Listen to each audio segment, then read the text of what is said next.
Well, by the time that they were actually emptying the buildings, there was only about 100 families living there.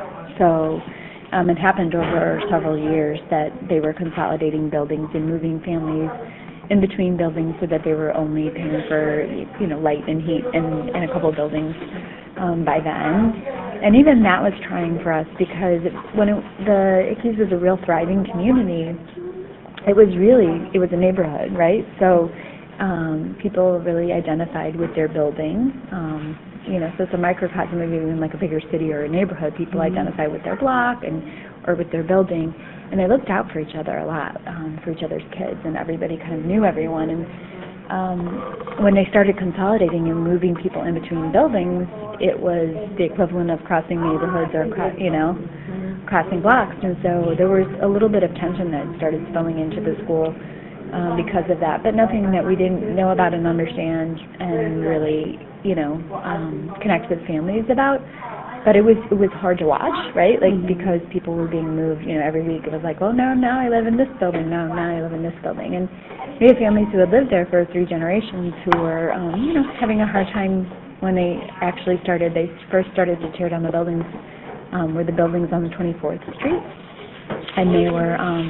It was hard for people, to still be living there and see the buildings coming down because it was the sign of things to come that eventually there would be no more buildings. So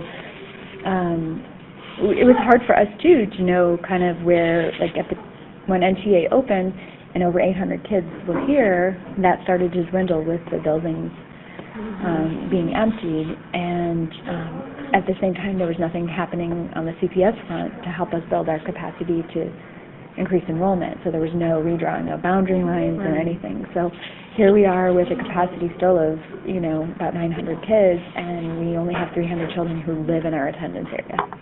Wow. But the district had not yet done anything to increase our enrollment. So I think teachers were constantly saying, oh my God, what's going to happen now? We're going to start losing our jobs because there's going to be no kids.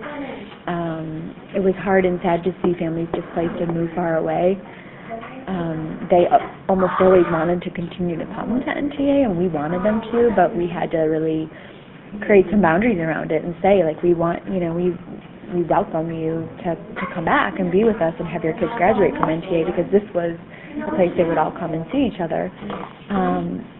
But we had to draw real lines about advocating for kids' education. So if they couldn't get here every day and regularly and couldn't get here on time, we eventually wound up transferring kids at the end of that school year, and still continue to struggle with that with families who choose to stay but can't get here regularly.